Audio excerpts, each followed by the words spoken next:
Chào các bạn, hôm nay mình chia sẻ về một đề tài liên quan đến chị em phụ nữ chúng ta. Là phụ nữ ít nhiều trong đời chúng ta cũng đôi lần gặp phải trường hợp này, và nhất là đối với các bạn gái trẻ, đó là trường hợp đau bụng kinh.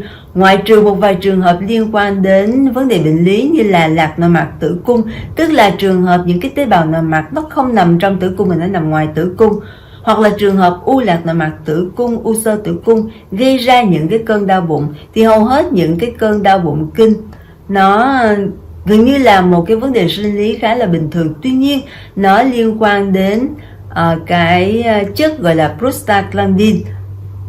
Chúng ta có thể xem đây như là một cái nội tiết tố của cơ thể. Prostaglandin thì nó cần cho cơ thể. Tuy nhiên nếu mà cái nồng độ prostaglandin tăng cao, nhất là ở cái giai đoạn kinh nguyệt đó, thì nó sẽ gây ra những cơn đau, viêm, nóng sốt, cũng như là nó gây ra những cái rối loạn tiêu hóa, tạo cho chúng ta cái cảm giác buồn nôn, và nó cũng gây ra cái tình trạng giãn mạch, nó làm cho chúng ta mặt đỏ bừng lên, cũng như gây ra những cái cơn nhức đầu, hạ huyết áp,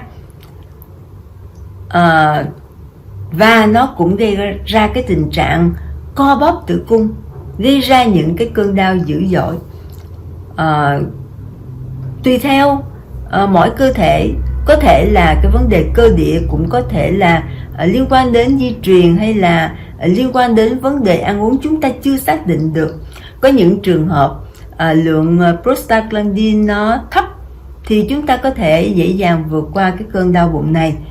Có những trường hợp mà cái lượng prostaglandin tăng cao gây ra những cái cơn đau dữ dội, thì lúc đó đa số chúng ta thường phải dùng thuốc để giải quyết cái cơn đau. Và cái loại thuốc mà chúng ta hiện nay thường sử dụng nhất là những cái loại NSAID mà mình vẫn quen gọi là non-steroid. Đó là những cái loại thuốc có tác dụng kháng viêm, giảm đau.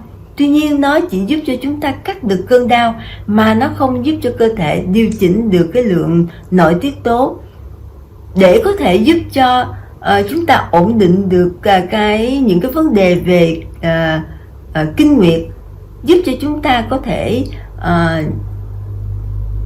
giải quyết được những cái vấn đề như là đau bụng kinh, hay những cái vấn đề rối loạn về kinh nguyệt như là kinh nguyệt không đều, hay rong kinh bế kinh gì đó. Diện trận với cơ chế cơ thể tự điều chỉnh thì có thể giúp cho chúng ta ổn định hơn, dễ dàng hơn trong cái việc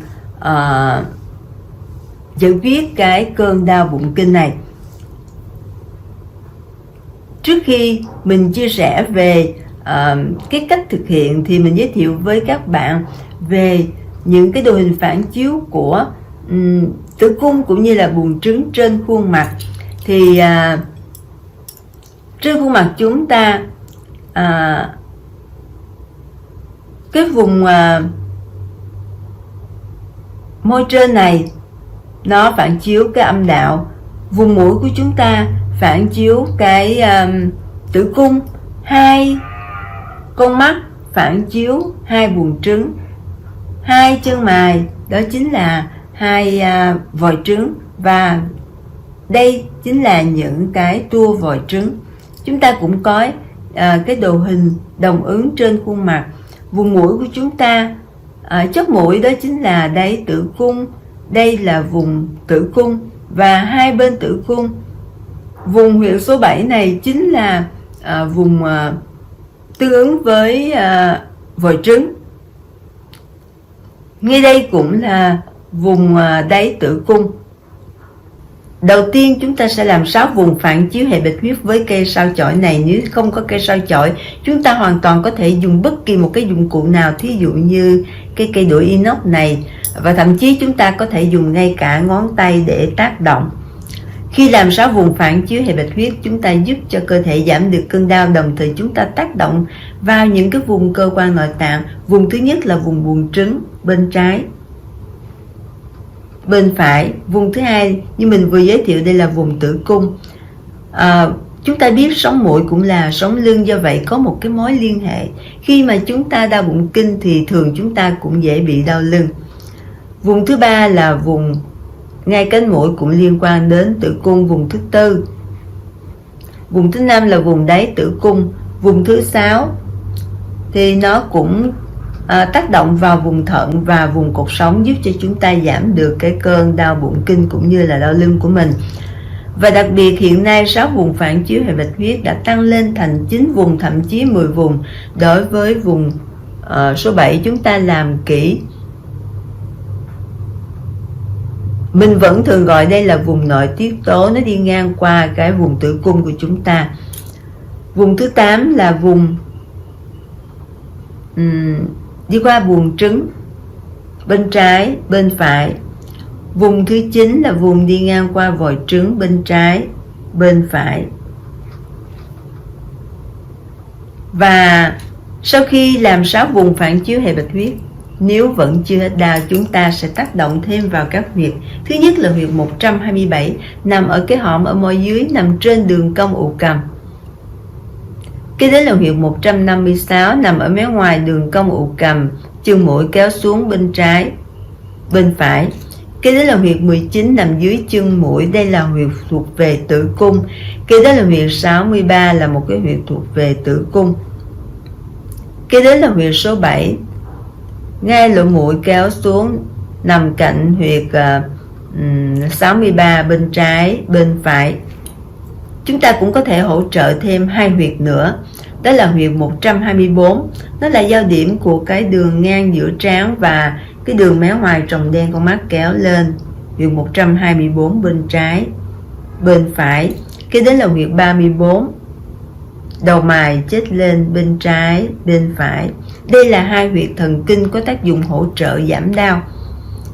Như vậy cũng khá là đầy đủ rồi. Tuy nhiên sẽ có một số ít trường hợp mà chúng ta vẫn chưa hết đau, thì khi đó chúng ta sẽ chuyển hướng.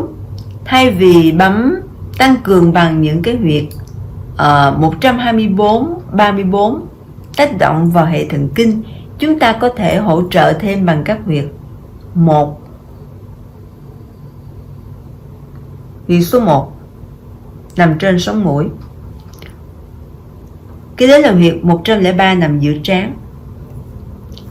Kế đến là huyệt 300, nằm ở cái đường 3/4 mét trên của trán và mét trong tròng đen con mắt kéo lên bên trái, bên phải. Đây là những cái huyệt hướng thận.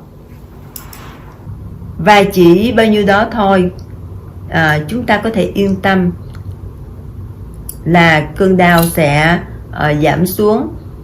Tuy nhiên chúng ta cũng còn một cái vùng có thể tác động hỗ trợ nữa, đó là cái vùng đồng ứng. Khi chúng ta nắm tay lại như thế này thì vùng bắp tay này nó sẽ tương ứng với cái vùng bụng của chúng ta. Chúng ta dùng que giò hoặc tay chúng ta dây ấn tìm điểm đau. Khi phát hiện điểm đau, chúng ta sẽ dây khoảng 1 cho đến vài phút. Chúng ta cũng có thể tác động vào ngay cả tay bên này, và thậm chí ngay cả cái phần bụng chân, tức là cái phần bắp chân. Nếu mà chúng ta dò tìm thấy điểm đau, chúng ta hoàn toàn có thể tác động vào đó.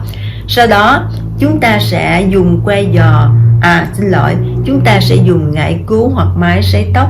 Chúng ta hơ qua những cái vùng vừa tác động, chúng ta hơ vào ngay cả phần bụng tay.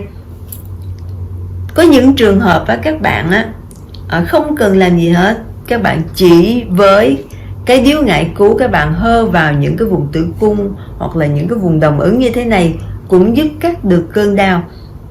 Và có những trường hợp các bạn chỉ cần dùng 2 ngón tay chà vào vùng môi trên cũng giúp giảm được cơn đau.